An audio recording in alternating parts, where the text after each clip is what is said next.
Hi friends, this is ओम और इस lecture में हम लोग हमारा नया टॉपिक देख रहे होंगे जो कि हमारा solution of system of linear simultaneous equation. ठीक है। अब इसमें क्या है, इसके अंदर आता है हमारा इनडायरेक्ट मेथड। ठीक है, इनडायरेक्ट मेथड जिसको हम लोग आइटरेटिव मेथड भी बोलते हैं। उसके अंदर हम लोग दो दो अलग अलग मेथड पढ़ रहे होंगे जो कि हमारा गॉस जैकोबी मेथड और दूसरा जो है कि है गॉस साइडल मेथड। ठीक है, अब इन दोनों को पढ़ रहे होंगे हम लोग। तो इस लेक्चर में तो हम लोग गॉस जैकोबी मेथड अच्छे से समझ रहे होंगे, एक एक पॉइंट अच्छे से समझ रहे होंगे और काफ़ी इंपॉर्टेंट टॉपिक है। ठीक है, इसलिए इसको हम लोग बिल्कुल भी इग्नोर नहीं करेंगे, हम लोग अच्छे से इसमें फोकस करेंगे और इसको हम लोग कैलकुलेटर के साथ हम लोग बैठेंगे और इसको अच्छे से सॉल्व कर रहे होंगे ताकि हमारे कैलकुलेटर में अच्छी प्रैक्टिस बन जाए। ठीक है, तो ये आप लोगों के लिए था, तो प्लीज़ आप लोग कैलकुलेटर के साथ बैठो और आप लोग खुद से कैलकुलेशन करो। प्रैक्टिस बहुत इंपॉर्टेंट है कैलकुलेटर की।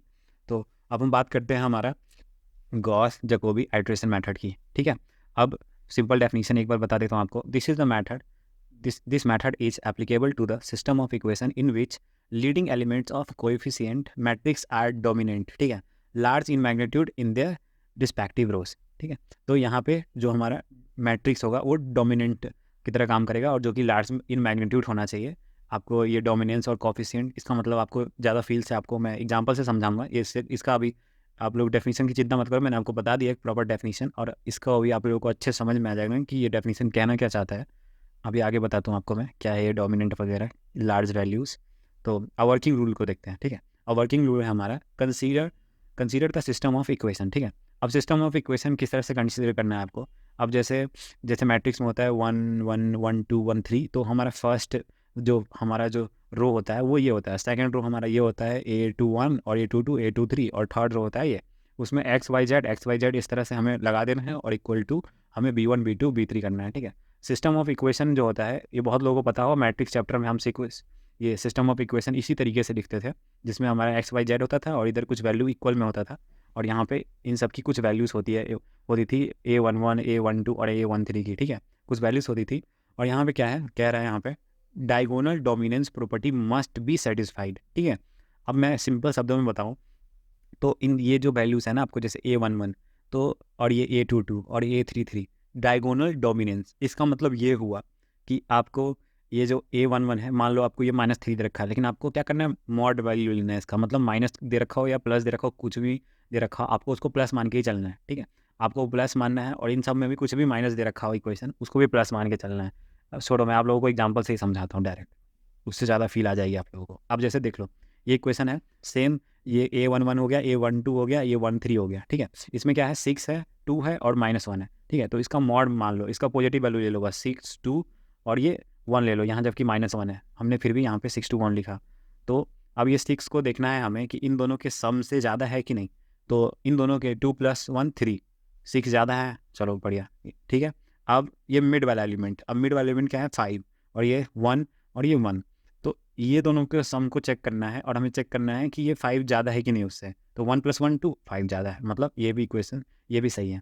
अब इसके बाद हमें क्या करना है, हमें लास्ट वाली वैल्यू डायगोनल एलिमेंट्स ना ऐसे क्रॉस जाना है 5 6 5 4, तो अब 4 को चेक करो और यहाँ पे क्या है 2 और 1, तो 2 और 1 को ऐड किया तो 3 मिला और 3 क्या है 4 से कम है, मतलब 4 ज़्यादा है। तो क्या है ये डायगोनल डोमिनेंस फॉलो कर रहा है। ठीक है, इसका मतलब अब हमें इसमें गॉस जैकोबी मेथड अप्लाई कर सकते हैं।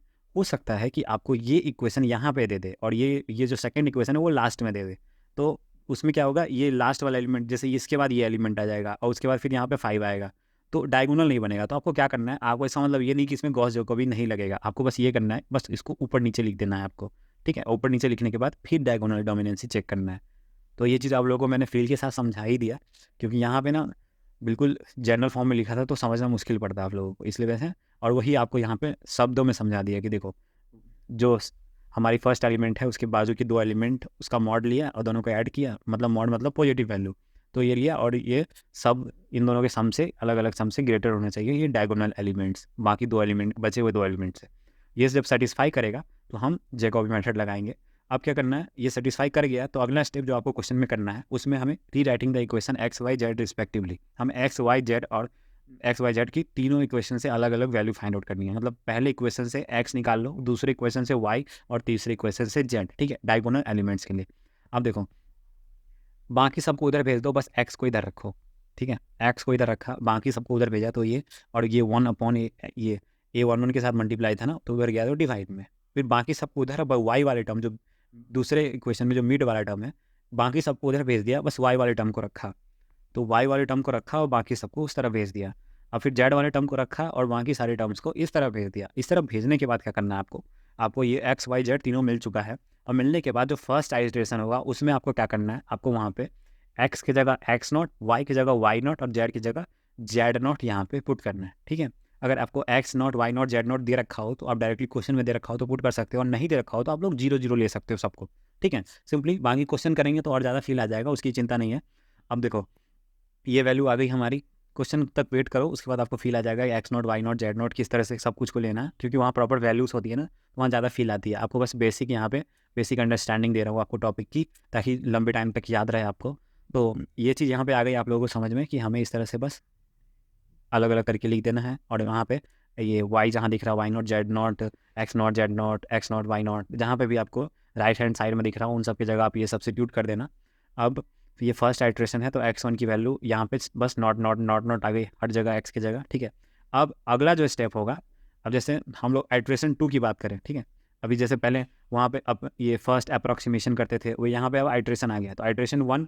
अब आइट्रेशन 2 की बात करें तो आइट्रेशन 2 में जैसे यहाँ पे y naught z naught, x naught z naught, x naught y naught है ना, तो x1 y1 z1 आपको मिल चुका होगा, तो जो आपका आइट्रेशन 2 होगा ना, वहाँ पे बस नॉट की जगह ये नॉट की जगह 1 1 आ जाएगा। अब वो एक स्टेप पहले आपको वो सारी चीज़ें मिल चुकी है, तो अगले स्टेप में बस वो सारी चीज़ें पुट करोगे आपको, फिर आपको x2 y2 z2 आपको तीनों वैल्यू मिल जाएगी। ठीक है, तो इसी तरह से आगे बढ़ते जाना है, और आगे कब तक बढ़ना है वो चीज़ हम लोग पढ़ते हैं। Again substituting the value of x y z, next approximation is obtain. ठीक है, तो मैंने आपको बताया कि x1 y1 z1 इस तरह से पुट करना है, तो हमें फिर नेक्स्ट अप्रोक्सीमेशन मिलना है। ठीक है, the above iteration process is continued until the successive approximation is equal. तो आपकी सक्सेसिव अप्रोक्सीमेशन जो होगी दोनों अगर इक्वल आ गई तो आपको स्टॉप कर जाना है, और वहीं पे आपको आपकी फाइनल आंसर मिल रही होगी। ठीक है, तो चलो एक न्यूमेरिकल करके इसका पूरा फील लेते हैं इस क्वेश्चन का, इसके बाद आप लोगों को कोई डाउट नहीं रहेगा इस टॉपिक में।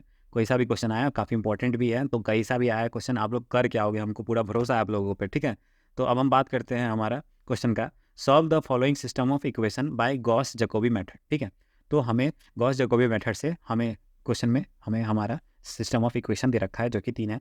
अब इसमें हम लोग जानते हैं कि हमें चेक करना होगा पहले, ठीक है, कि इन दोनों का जो सम है, जैसे ये निगेटिव है लेकिन हम पॉजिटिव मान के चलेंगे, मॉड दिखाया था मैंने आपको, तो ये 1 और 3 का सम ये 6। ठीक है, अब डायगोनल एलिमेंट मतलब 6 के बाद 5, तो 1 + 1 2, 5 ज़्यादा है। अब फिर डायगोनल 4 लेंगे, क्रॉस जाना है ना डायगोनल, तो 4, तो 1 ये 2 + 1 3, मतलब 3 से भी 4 ज़्यादा है, मतलब हम गॉस जैकोबी इसमें अप्लाई करेंगे। अब री राइटिंग द इक्वेशन, अब इक्वेशन को रीराइट करना है, मतलब मैंने आपको बताया था एक्स को इस तरफ रखो बाकी को उस तरफ भेज दो। 4 है यहाँ पे जाएगा तो प्लस जेड आ जाएगा, यहाँ पे जाएगा तो -2y आ गया, और ये 6 मल्टीप्लाई में है तो इधर आके डिवाइड में।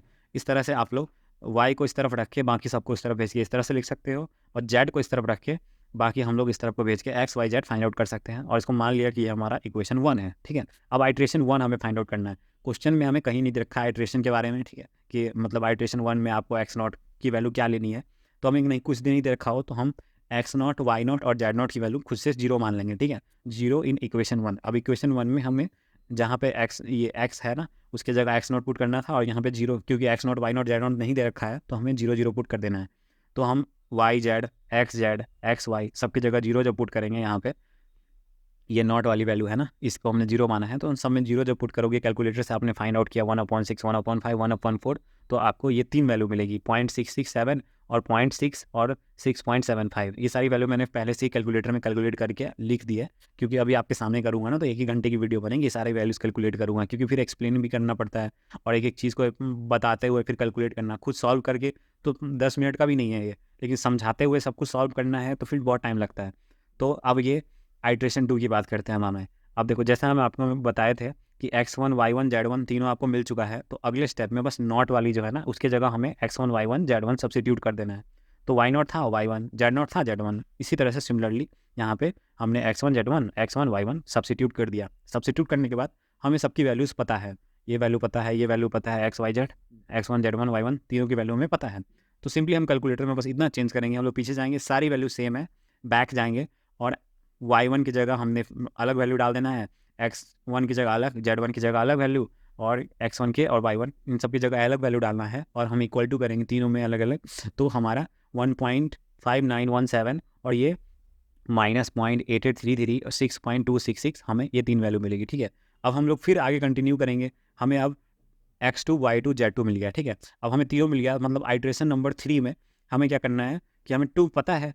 एक स्टेप पहले आप लोगों को राइट हैंड साइड वाली चीज़ें पता चल जाएंगी, तो एक स्टेप पहले पता चल जाएंगी। अभी हम लोग x1 था ना, अब एक वैल्यू इधर भी बढ़ा है तो एक वैल्यू इधर भी हो जाएगा, y2 आ गया, z2 आ गया, x2 आ गया, z2। अब 2 वाली वैल्यू हमें पता है, हमें ये तीनों वैल्यू पता है, तो हमें फिर से बैक जाना है क्योंकि सारी चीज़ें सेम है, बस ये y2 z2 बदला है, तो हमें कैलकुलेटर में एक स्टेप बैक जाना है। और एक स्टेप बैक जाने के बाद हमें y2 की जगह हमें यहाँ पे y2 की वैल्यू सब्सिट्यूट करनी है, z2 की जगह z2 की वैल्यू सब्सिट्यूट करनी है कैलकुलेटर में। और जैसे ही आप लोग सब्सिट्यूट करोगे इन तीनों इक्वेशन में, तो आपको सब्सिट्यूट करने के बाद यहाँ पे आपको 3 वैल्यू मिलेगी, जो कि आपकी x3 y3 z3 की यहाँ पे 3 वैल्यू मिल जाएगी, ठीक है। अब मिलने के बाद हमें क्या पता चल गया, हमें तीनों की वैल्यू मिल गई। अब अगला जो 4th स्टेप होगा उसमें हमारा x3 y3 और जो z3 होगा उसमें हमारा अगला स्टेप, उसमें हम ये सब सब्सिट्यूट करेंगे x4 वाले में, इन सब की वैल्यू। अब देखो वही चीज़, देखो y3 z3 मिल गई और हमें फाइंड आउट एक स्टेप पहले ही कर लिया था उन सब की वैल्यू, तो हमें बस पीछे जाके y3 z3 और ये सारी की वैल्यू बस चेंज करनी है कैलकुलेटर में और हमें सिंपली ये वैल्यू मिल जाएगी, ठीक है। एक बैक बटन होता है बिल्कुल अपर साइड में, उससे पीछे जाओ तो पीछे वाला इक्वेशन आपको जो आपने कैलकुलेट किया होगा वो चीज़ आपको मिलेगी, और उसके जगह बस आपको क्या करना है, वैल्यूज़ चेंज कर देने हैं। बार बार आपको 1/4 27 ये सब लिखने की जरूरत नहीं है, ठीक है। वो मैंने आपको बाइसेक्शन वाले मेथड का जो लेक्चर था उसमें आपको कैलकुलेटर किस तरह से करना है कि आप लोगों का टाइम बचे, वो चीज़ मैंने वहाँ पे सिखा दिया था। तो अगर तो अभी तक नहीं देखे हो तो नीचे डिस्क्रिप्शन में प्लेलिस्ट का पूरा लिंक है, बाइसेक्शन मेथड वाला लेक्चर, तो जरूर देख लेना, ठीक है।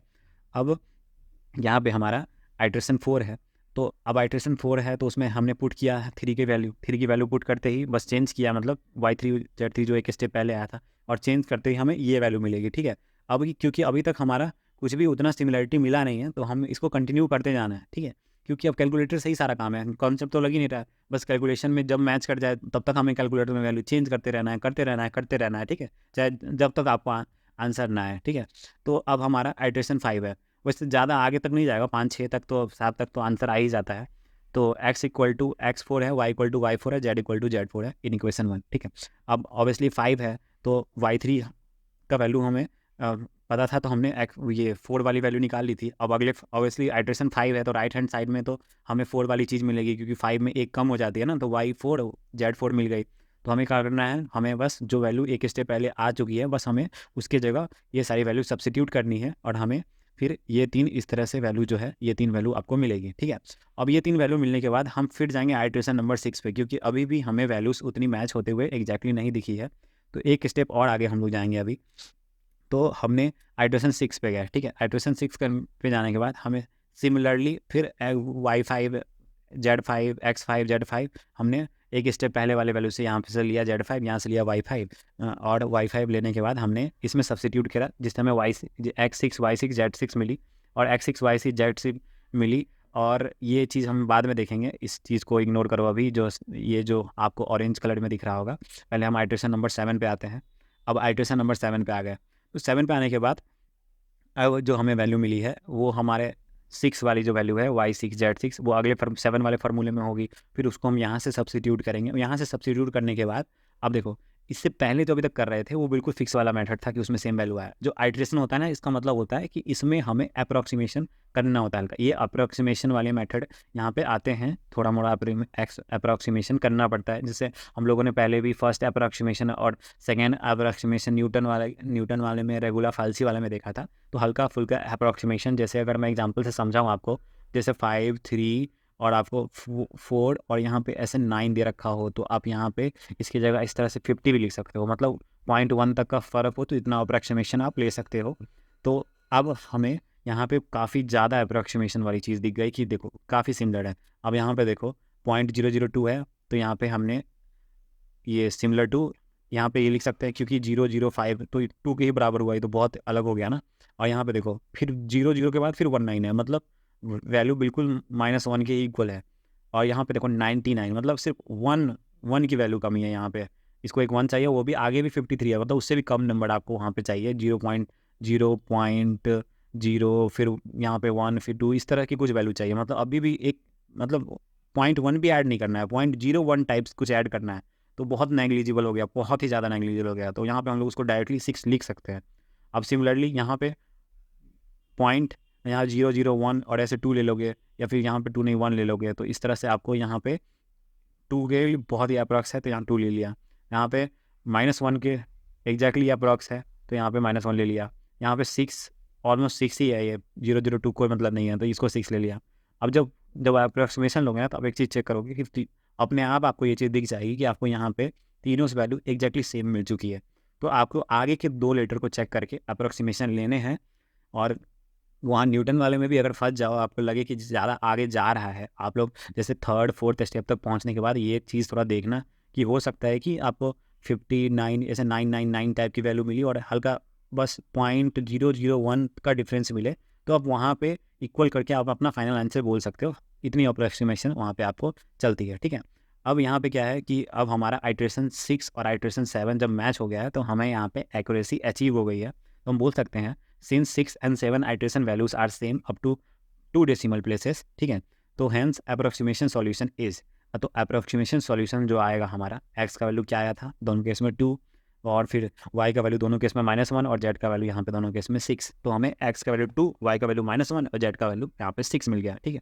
तो हल्का फुल्का भी फ़र्क होता है, तो देखो वैल्यू में कितना ही फ़र्क आ जाता है, तो इसलिए हमें यहाँ पे अप्रोक्सीमेशन वाला सॉल्यूशन यहाँ पे मिलता है, ठीक है। तो आई होप कि आप लोगों को जैकॉबी मेथड अच्छे से समझ में आया हो, और ये साइडल जो मेथड था हमारा दूसरा जो गॉस साइडल मेथड है वो एग्जैक्टली मतलब ऑलमोस्ट सिमिलर है। ये सारी चीज़ें आइट्रेशन 1 2 3 हर चीज़ हम लोग कैलकुलेट करेंगे, बिल्कुल समझ लो कि थोड़ा सा हल्का सा फ़र्क है उसमें, ठीक है। तो उसमें भी ज़्यादा आपको मेहनत नहीं करनी है, तो नेक्स्ट लेक्चर में आपको मिलेंगे क्योंकि वो भी इंपॉर्टेंट है और उसमें भी ज़्यादा कुछ है नहीं। इसको अगर समझ में गए हो अच्छे से तो उसमें कुछ नहीं है, ठीक है। तो आई होप आप लोगों को अच्छे समझ में आया हो। तो आज के लिए इतना ही। Thank you.